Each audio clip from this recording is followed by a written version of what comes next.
Hello and welcome to the print interview.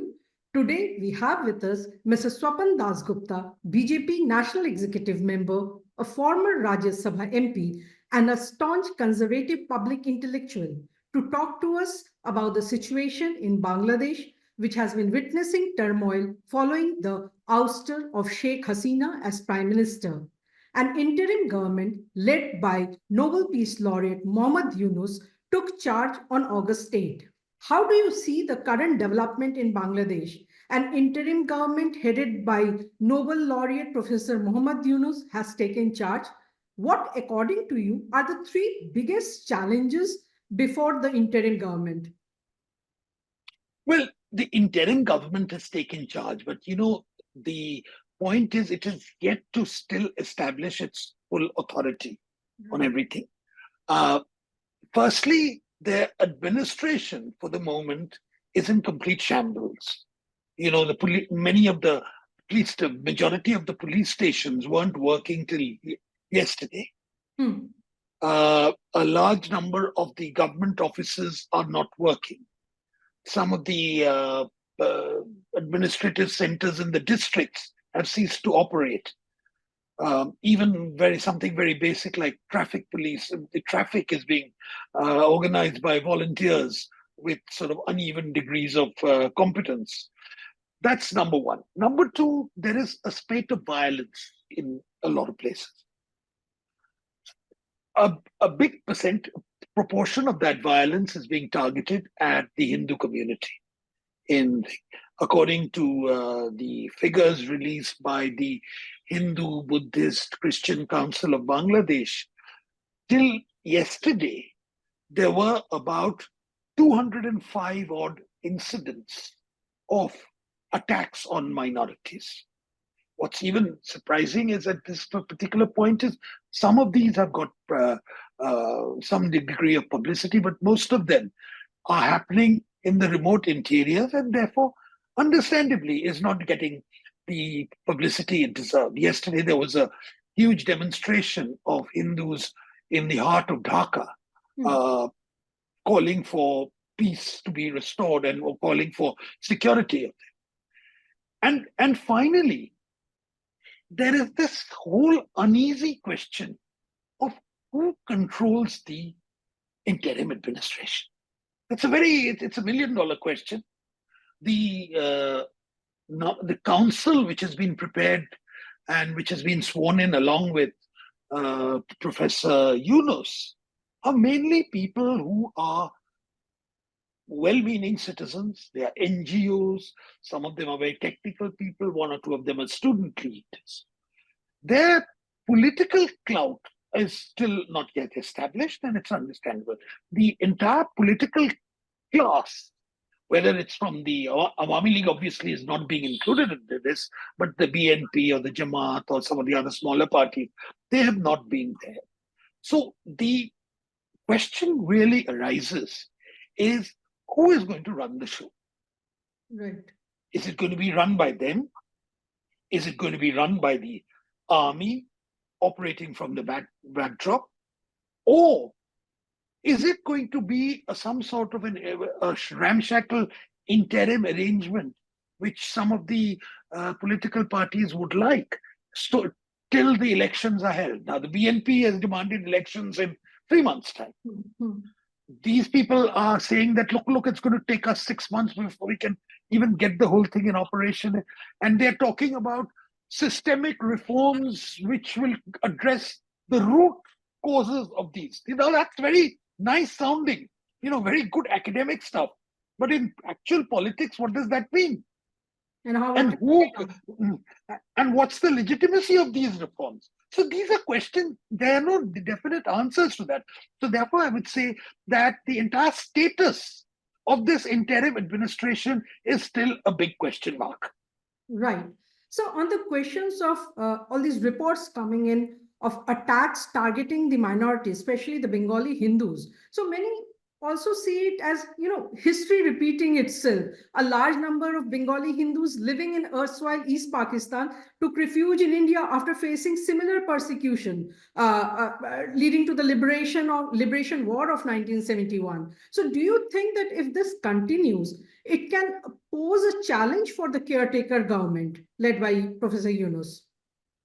One of the tragedies which the Hindus of Bangladesh, or even earlier than that, Hindus of East Pakistan faced, was that whenever there was when there was some political disturbance, either a change of government or sometimes some incident in India, like for instance in 1965, the issue of the Hazratbal here, which was Hazratbal Mosque, the 1992, the Babri demolition, or various internal turbulence within Bangladesh. The targets have inevitably been, for no apparent reason, the minority community. Now, the minority community wasn't involved in the entire disturbances, etc., in any way. Yet, they were targeted partly because, one, they were seen as the reliable vote bank of the Awami League. And number two, they were also seen as basically surrogates of India.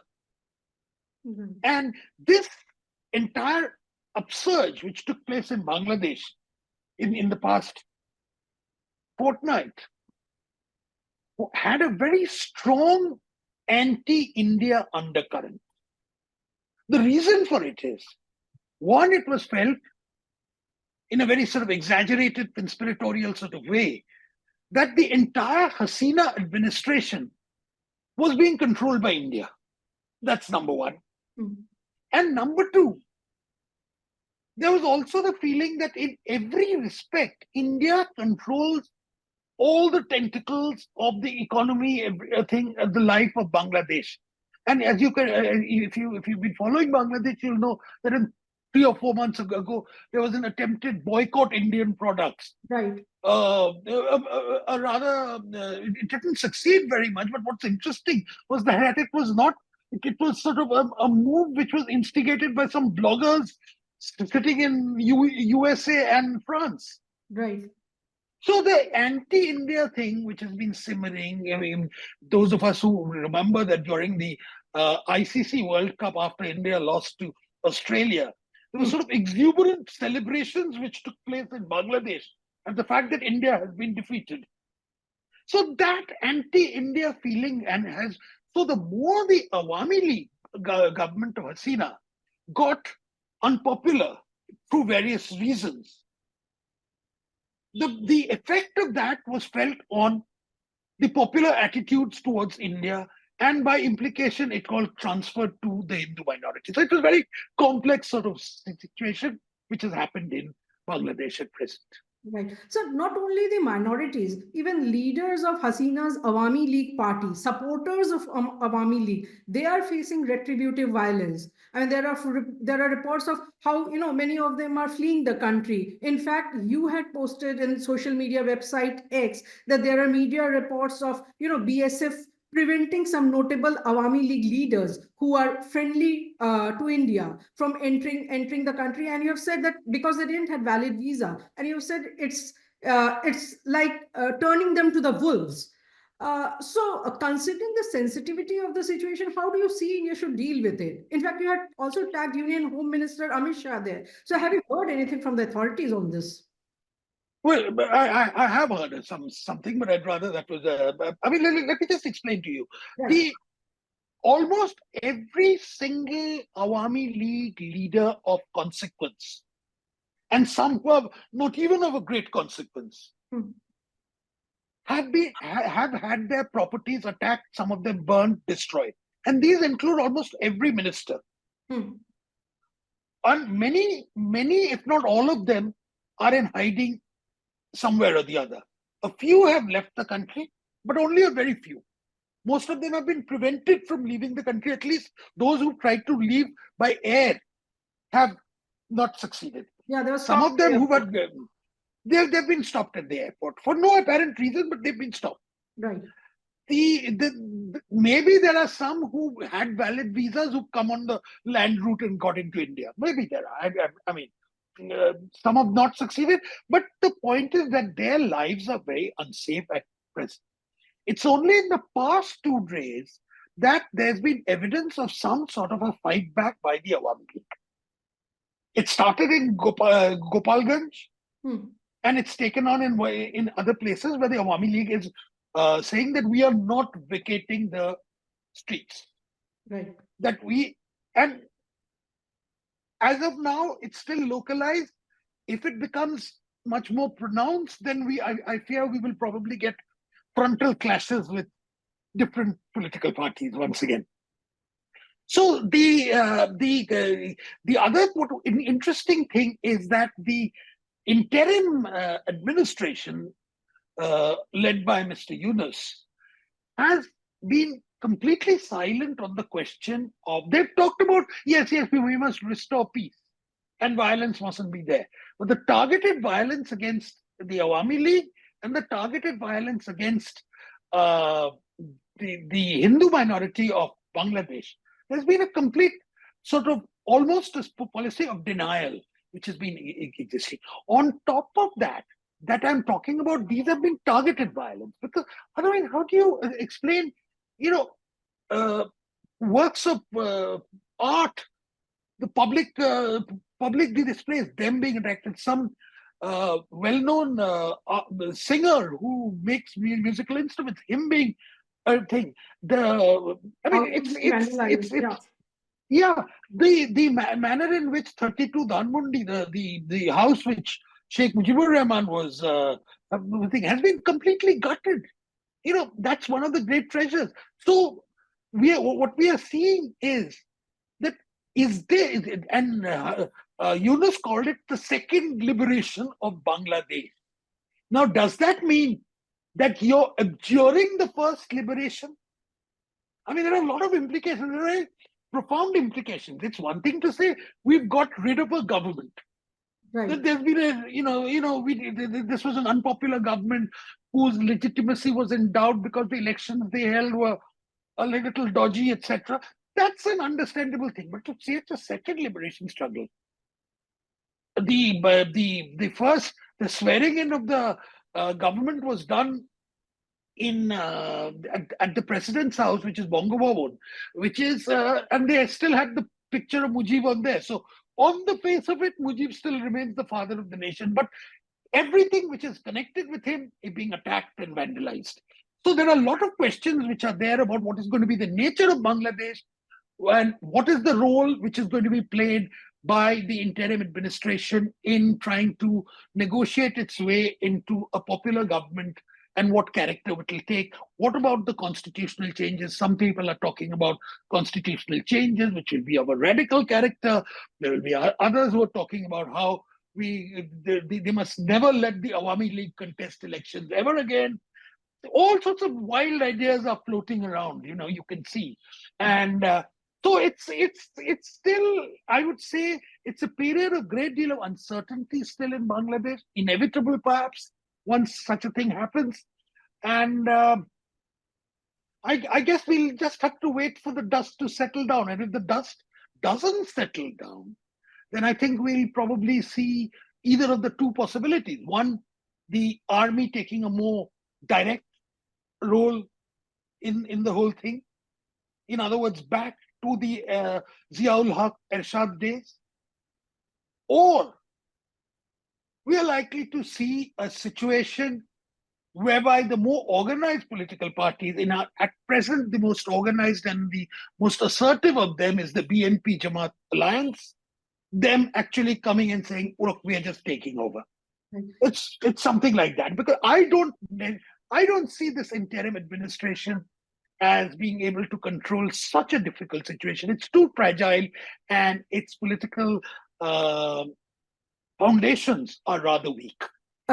So my next question is a follow-up to your previous answer. So do you think that Awami League can be completely sidelined? How do you see the political landscape in Bangladesh right now? Because Bangladesh Nationalist Party, their house is not in order. Khalida Zia, former Prime Minister, BNP chief, was released from house arrest, but she is really unwell. Her son has now come to Bangladesh. And Jamaat-e-Islami, of course, I mean, they have been banned, they were banned by Awami League. So how do you see the political landscape, and can you have a political formation completely sidelining the Awami League? Well, the Awami League is the oldest political party in Bangladesh. It's been there since the 1960s. It's got the great. It has a very impressive political pedigree, which means it was the party of the liberation struggle, and it always, at the worst of times, it has had a solid core of about 30-35% of the vote. So to say that the Awami League can be junked and jettisoned is like more or less you replicating what Sheikh Hasina tried, unfortunately, got involved in 2024 by excluding the BNP from the whole thing. Just like the BNP cannot be excluded, just like the Jamaat cannot be excluded, that they happen to be a part of the landscape, of political landscape. The Awami League cannot be. The Awami League is going through a bad patch at present, understandably. It needs to get a leadership back on track. Whether Hasina is going to be the leader all over again, whether she's going to battle it out again, is a question.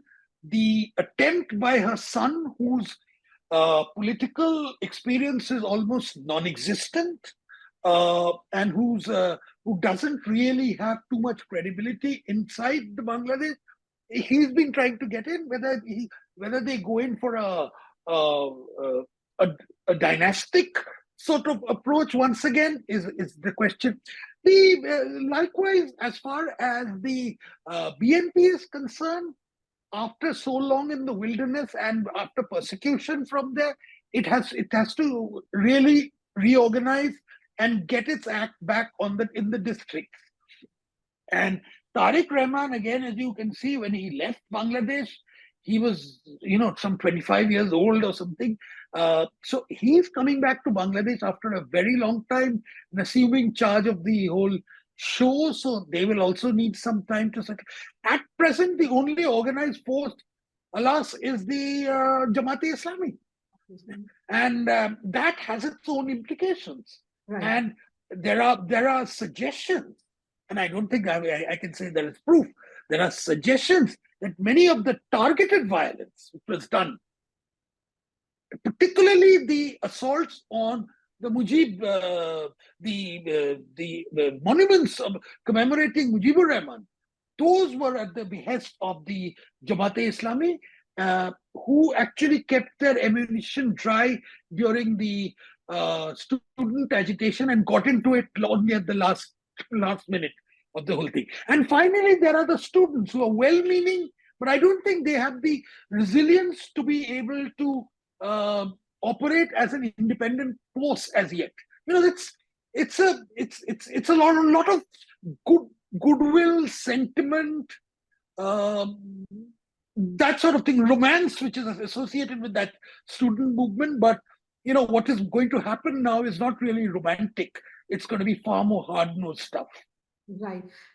So Professor Yunus, in his interview to ThePrint, hours after Sheikh Hasina's resignation, said that it's a second liberation for Bangladesh. But many Bangladesh watchers are worried that the so-called second liberation could lead to the rise of radicals and Islamists, imperiling not only peace and security in Bangladesh, but threatening, larger stability in the region. So how do you see it? There are two aspects of the initial comments which Professor Yunus has made, which are a cause of concern. The first one is, as you mentioned, the one you talked about, the second liberation of Bangladesh. What does it mean? Does it mean that you are setting up, you're jettisoning the constitution of 1972? Right. It automatically means that. And are you going in for a system of government which probably excludes the Awami League, as some people wanted? And the Yunus's personal hatred of the Awami League is quite marked. I mean, he may have his reasons for it, he feels he was badly treated by them, etc. But he really has a hatred for both Sheikh Hasina as well as the Awami League. Second point, which I think is there, is that he also made a certain remarks which have been construed as slightly threatening towards India, which is that, if the Bangladesh is unsettled, then it will have an impact on the Seven Sisters in the Northeast and the rest of the region. He said that. In other words, what he was trying to say is that in India, we should not get involved at all. Now, the point is, India is not directly involved in any way in the internal affairs of Bangladesh. And when India said we don't want to get involved in the internal affairs, Yunus said, well, that's a very wrong approach. How can you say that Bangladesh is the internal affairs? I mean, there's a lot of contradiction in what he has said in this way. I feel that, the question of, we know Yunus as an international player at the sort of NGO level and all that sort of thing, which he's done. We haven't seen Yunus battle it out in the cross currents of real politics within Bangladesh.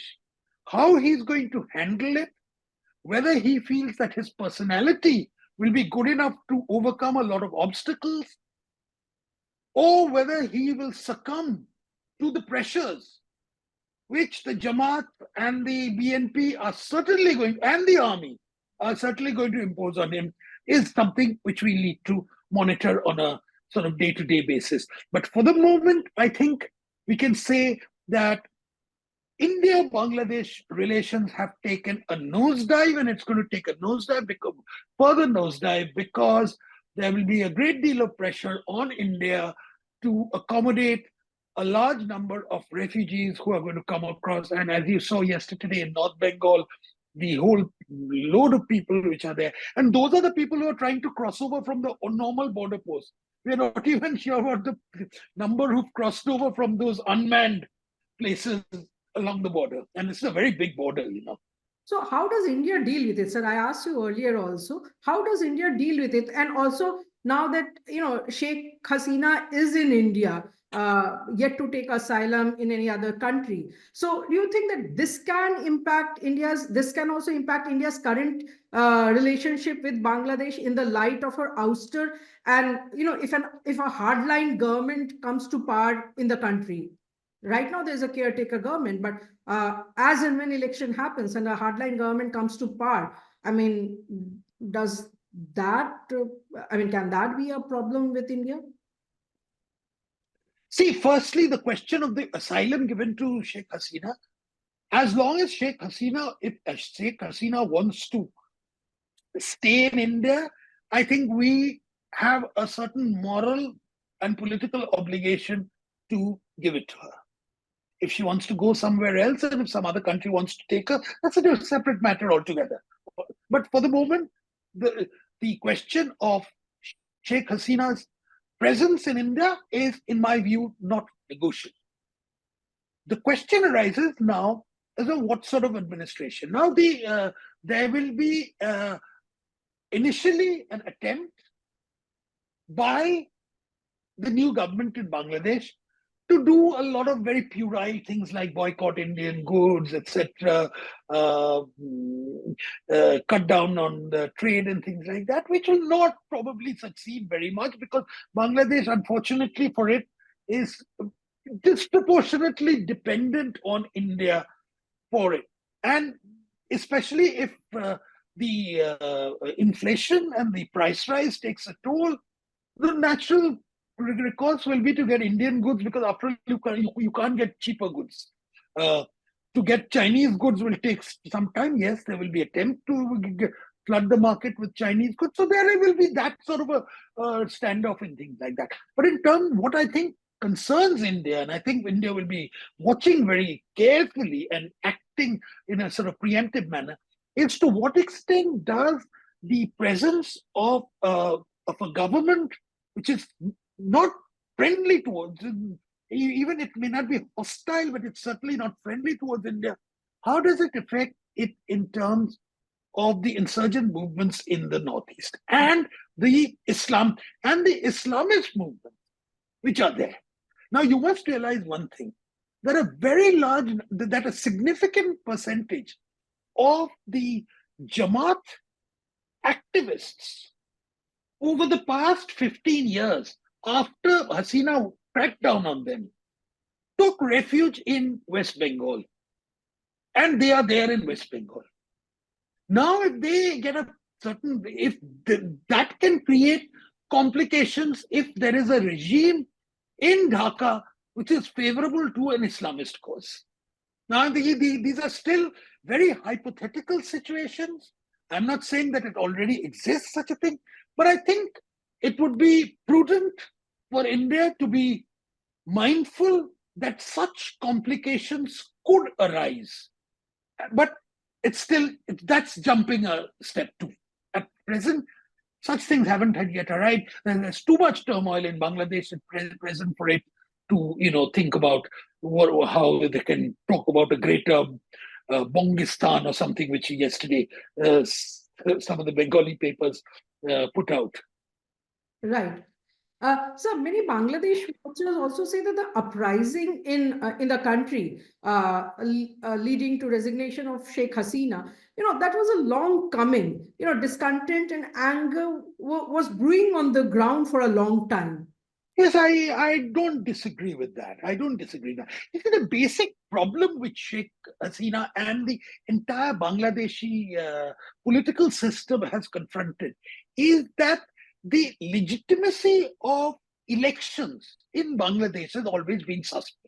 Right. The last pre-election in Bangladesh, which had a certain popular acceptability, was the one which Sheikh Hasina came to power in 2008. Right. Since then, all elections have in some way or the other been flawed. And when I say flawed, that's the understatement, because it was sort of manipulated to suit the ruling party. Now, at the same time, Bangladesh has witnessed phenomenal economic growth. You must realize that at least till the COVID, the growth rate of Bangladesh was very, very impressive.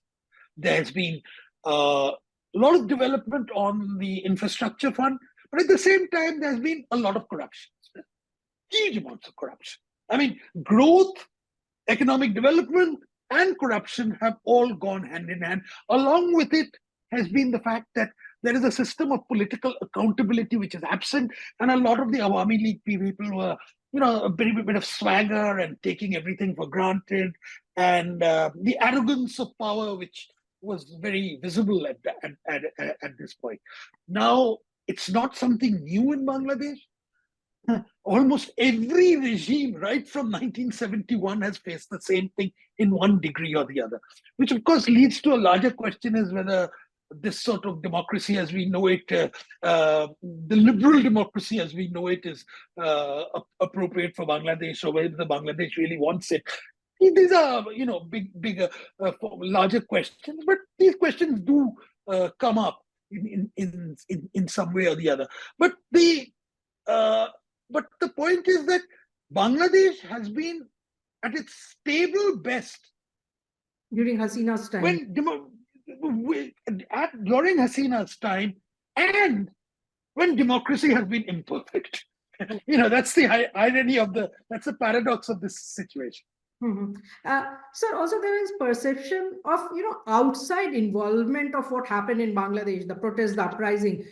Sheikh Hasina's son, Sajid Wazir Joy, has said that he strongly believes that the protests were instigated by a small group and most likely by foreign intelligence agency. In fact, he said that, he strongly suspects an ISIS role. So ISIS role, I don't know, but I mean, some say that, No. It's been backed. I know the thing is, evidence is very difficult to find, and there's a lot of people who believe that the Americans had a hand in all this. Certainly, Americans had a very big hand in the process of delegitimizing the elections of 2024.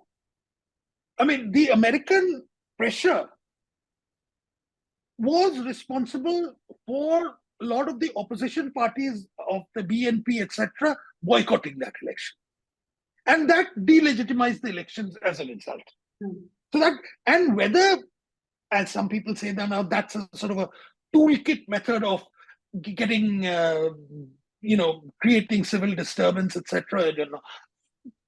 Possibilities, I mean, we have had various elected governments which have been, or various governments which have been upturned by, the CIA and others. As far as ISIS is concerned, I don't know. But certainly the Jamaat had a certain targeted presence during the disturbances, particularly after Hasina went. But during the student agitation, I don't think there was too much of them in evidence. So we'll get to know once these things are dissected, etc. We'll be able to get to know exactly what happened. But one more thing which is necessary to state is that the capacity and the willingness of the American State Department to get involved in a place like Bangladesh at this time when their elections are going on is, to my mind, overstated. The Americans, I don't think, really have the capacity any longer. They can stir up things, but they can't really manage it. Mm-hmm. Whether that was good, whether the Hasina government was fragile enough to collapse, crumble by some student agitation, which has really happened, or was it because they just became trigger happy in the last few days? The number of casualties is just unacceptably high, which took place during the student movement. And that's not the way to handle civil disturbances. One last question, sir, before we close the interview. So, I mean, what would be your advice to the government in India? As in, how should India go about it as we move ahead? Well, I believe that for the moment, we should just sit back, wait and watch, resume our visa operations in a slightly qualified sort of way, wait for the government in Dhaka to get its act together, to show exactly what it has as its intention, take no initiative, but do nothing to provoke this situation any further. In other words, I think the policy of benign indifference is at present warranted. Okay. Benign indifference. Okay. Thank you so much, sir, for joining us at the print interview.